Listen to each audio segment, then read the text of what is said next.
back. You're watching Gravitas. Mosul is free after the defeat of the ISIS. But what about the 39 Indian workers who were abducted in 2014?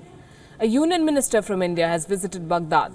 WION has brought you ground reports from Badoosh, where the Iraqis believe they might be held. The jail is now a pile of rubble.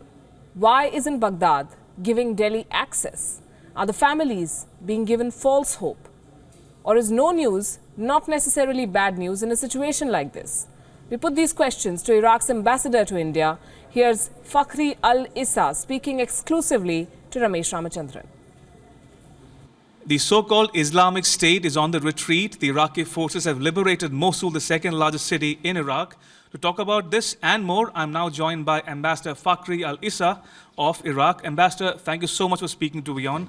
I will come to your victory, the military victory, in a bit. Before that, I want to ask you about the fate of the 39 Indian nationals who have been missing in Iraq for 3 years and counting. What do you know about their fate or condition at the moment? Well, as far as I know, there is no confirmation that they are dead, definitely. So it could be they're still alive, it could be hostages somewhere, it could be in Iraq, it could be they moved them to Syria, quite possible.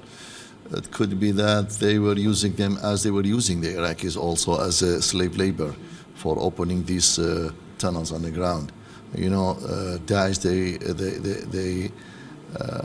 they are famous actually. In any area they go and control it, they build those tunnels, and they use it to move and to hide and moving their equipment. Hopefully they were using them like that, like they were using the Iraqis. Ambassador, you say that you cannot confirm that they might be dead. But what about proof of life? What evidence have you or could you possibly share with the Indian authorities to assuage the fears of the families of the 39 Indians that they might still be alive? Look, when we say that, we confirm that there is no confirmation they are dead. So there is no confirmation also they are still alive. So it's unknown, frankly. It's just in another way we say it. It's unknown for us. And sometimes, as I said before, no news is good news. So let's hope they are still alive. And let's hope they will come back to their homeland. Ambassador, we saw the Indian Junior Minister, General V.K. Singh, visit Erbil recently and also travel to the front line in Mosul. Upon his return, he told a section of the media that the 39 Indians, or at least some of them, might be in the Badoosh jail. Now, what information would you be having about the Badoosh jail in particular? I don't have any information, frankly, about Badoosh jail.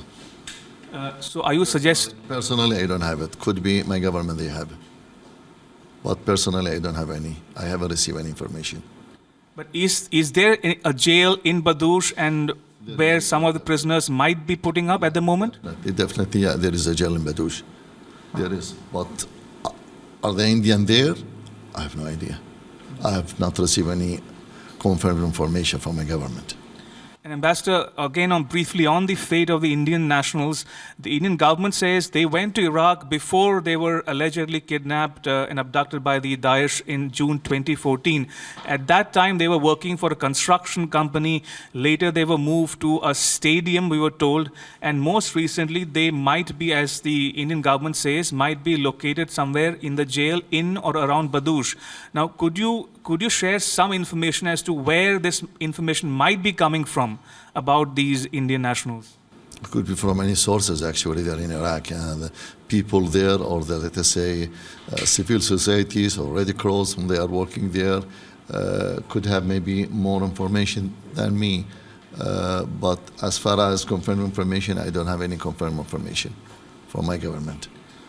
Ambassador, would the government in Iraq be in touch with the local authorities on the ground, maybe in Mosul or the authorities in Erbil? I mean, are you in touch with the local people on the ground to ascertain the whereabouts of the foreigners who might be missing there? I'm sure my government, they are in touch with those local organizations or local people, local forces, but so far, I don't think they have a confirmed information. They are all expectation. They could be there. They could be jailed. They could be somewhere. like 1,000 of Iraqi, by the way. There's also not only 39 in India. There's 1,000 and thousands of Iraqis has been missed, and we don't know where about. Some of them, they could be killed. Some of them, no. They are still using them as either human shield, or they're using them as slave laborers. Are you implying, therefore, that some of them, including Iraqi nationals, may be present at the moment in Raqqa, in Syria, where the fighting is actually taking place? Quite possible. Quite possible. Quite possible they will be there. But do I have confirmed information? No. Ambassador, we're given to understand that your foreign minister, Dr. Al Jafri, is expected to visit New Delhi soon. What might be on the agenda? What brings him to New Delhi?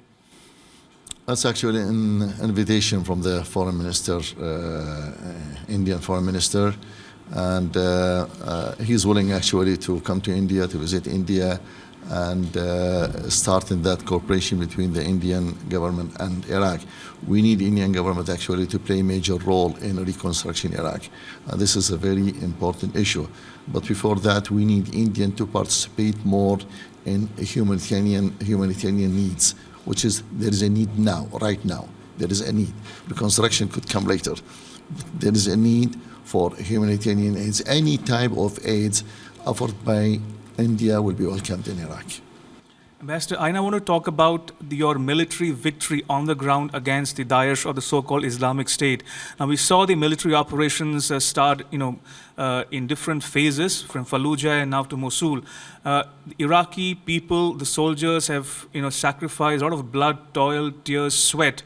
How would you describe the military victory today, especially after you have liberated Mosul? What is the human cost that Iraq has had to spend or expend on this victory?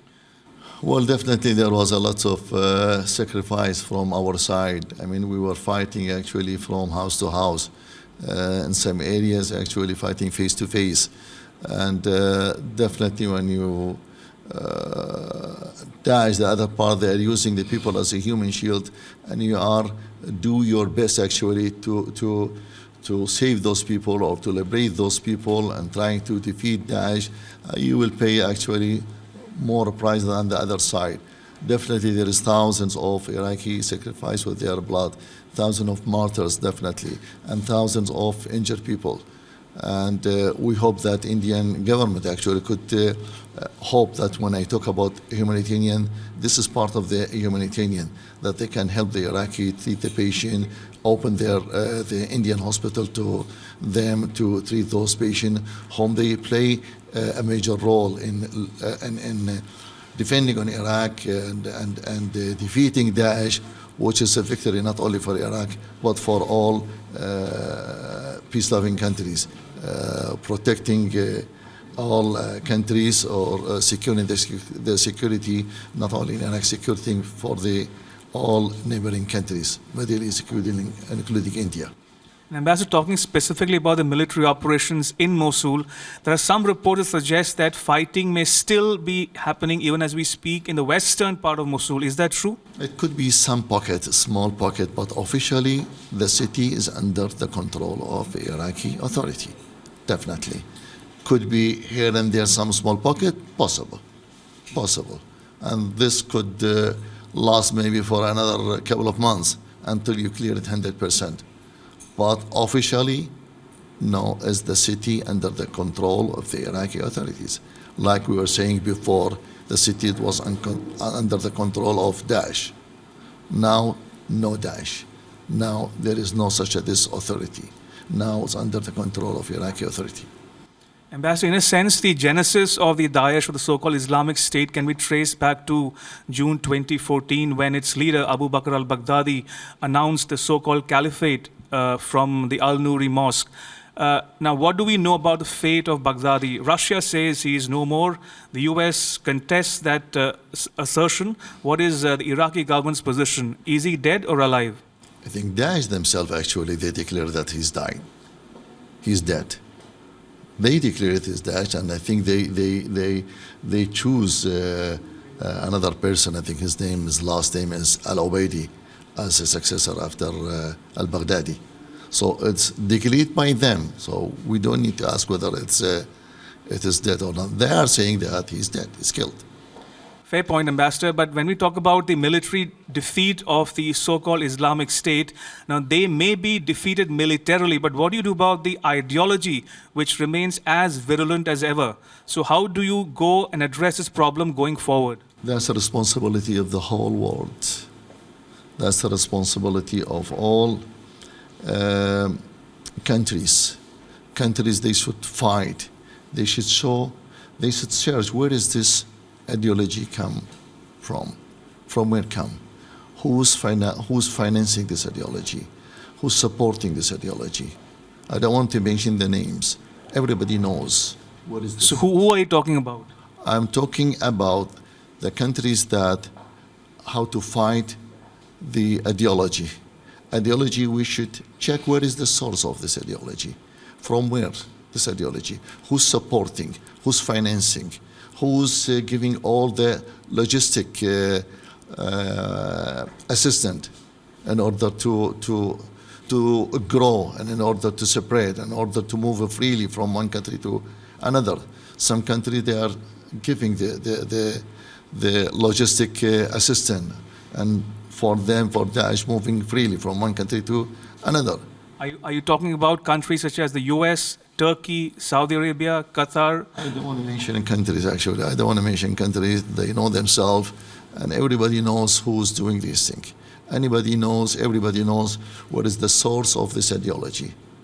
And everybody knows who's financing, who's supporting, who's giving the safe haven, who's giving all the logistic assistance.